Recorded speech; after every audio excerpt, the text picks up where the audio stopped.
Hey, what's up? It's Wednesday, which means another video from your Wednesday guy Kai. That's me. Um, so this week's topic is dysphoria struggles.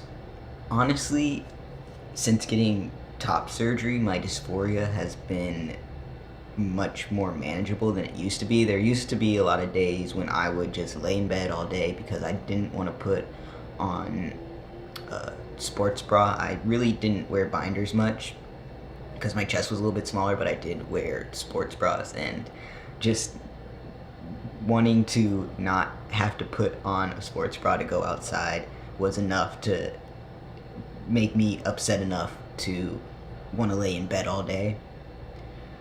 Since getting top surgery, I have felt much more comfortable. That doesn't mean I don't deal with dysphoria. There definitely is some dysphoria, which I'll get into in a second, but um, definitely being fortunate enough to be on testosterone and get top surgery has helped me a lot. I don't have very much bottom dysphoria. Like, it would be nice to have, you know,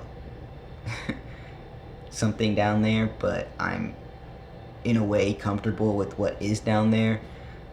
It's kind of a thing that I go back and forth with.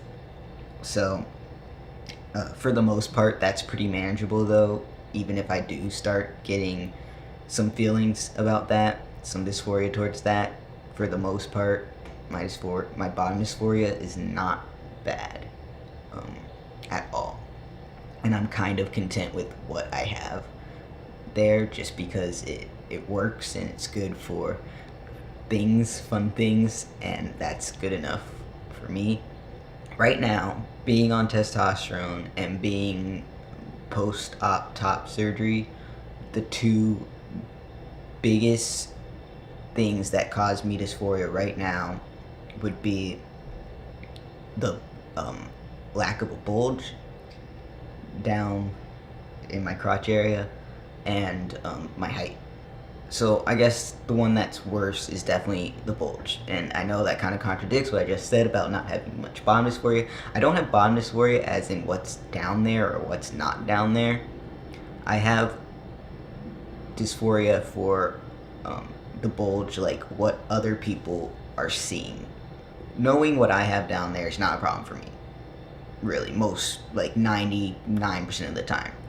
It's kind of more of, I get very self-conscious about how other people might be perceiving how that looks, especially let me see, if I wear shorts like this, so they're just like really loose, like basketball shorts, I guess, or sporty type shorts, then when I sit down it looks very flat. And being in college and stuff, I guess I'm just more aware of that. Like, I'm in public places sitting down a lot in the classroom, and I'm just very aware of how flat it is. And most of the time I just deal with it because I do realize that I'm probably paying a lot more attention to it than anyone else is. That's usually what I try to tell myself when I'm dealing with that dysphoria. But there have been days when I'll try to show you my mirror over in the closet without showing you my messy floor. So that's the mirror. I'll get dressed for school and go look in that mirror, and there will be some days where I'll just be like, nope, can't do it today.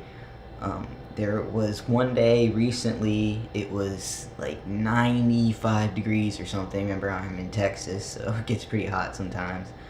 And I was wearing shorts, and I went over and looked in the mirror, and the lack of a bulge, and also a little bit the shape of my hips, which aren't even that bad. Like, I will say most of my dysphoria is very much in my head. Like, I understand that I'm more concerned about it than anyone else, but most days telling myself that works. Some days it doesn't, and that particular day it didn't. And what I do to deal with the bulge dysphoria because I don't really like packing. I do have a packer, but I don't really like using it just because I feel very weird. Like, I just feel like I have something in my pants that could move around and stuff, and I haven't bought a harness or anything yet. I don't know if I will, but it's not very comfortable for me to have a packer. Like I said, I'm kind of content with what I have down there. So it's just like, to put a packer in just to have a bulge, I feel like I'd be more uncomfortable than comfortable, so it's not really worth it to me.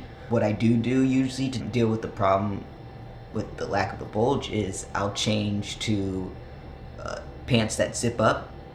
So either jeans or just shorts that zip up in the crotch area, because usually when I sit, it sticks out a little bit more than these sporty kind of shorts do. And it may not look like a typical bulge or anything, but it's enough for me to be more comfortable with it. So really, that's how I deal with that dysphoria, is by changing to jeans or shorts that zip up in the crotch area. But this particular day it was like 90 something degrees, and I didn't have any shorts that weren't extremely wrinkled, so I was like, okay, I'll just wear the jeans. And yeah, it was it was kind of miserable. I hate being hot, and I hate wearing jeans on really hot days, especially when I have to walk all the way across campus to class, and usually walk fast because I wake up late. So it was very uncomfortable for me. Got all sweaty, and it wasn't fun. And yeah, that's kind of like one of those things where dysphoria was so bad that I was like, I just have to wear these jeans. So there are definitely those days when it gets that bad. Height dysphoria is not something that's constantly on my mind, but I'm 5'1.5". Gotta put that half in there. So it's, I'm definitely shorter than a lot of guys, and there's nothing I can really do about that. So it's hard, and I guess that one kind of just gets me a little down about knowing that had I been a cis male, I probably would have been tall. I mean, my parents aren't very tall. I know my grandfather on my dad's side wasn't very tall, so I probably still wouldn't have been very tall. But knowing that I probably would be a bit taller than I am now kind of makes me sad sometimes, and I try not to think about that much. One thing that actually, just last night, I was watching a show on Netflix, and there was a jockey on there, and he actually said his height, and he was 5'2", and that's when I kind of was like, wow, it's okay. I always knew there were cis guys who were short, and there are cis guys who were my height, but that was just a really nice, pleasant surprise. I mean, I knew jockeys were short, but I just wasn't expecting that. It was a little bit of an ego booster for me last night when I heard that, so that's kind of how that went. I am extremely, extremely exhausted. Got only a few hours of sleep last night, and I have so much to do today, like homework wise and stuff, so sorry for this video being kind of mediocre. I feel like, I don't know, maybe it was alright, but I'll have to see in editing. But yeah, I think those are just the two I'm really going to touch on, because those are two that really are the big ones in my life. Sorry if I was kind of all over the place. My thoughts are just, I'm done. So anyways, that's just a little bit on my current dysphoria struggles.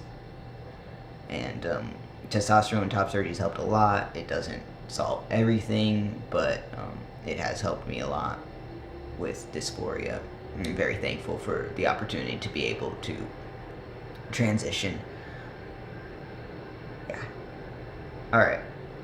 I will see you all next week. Love you all. Peace.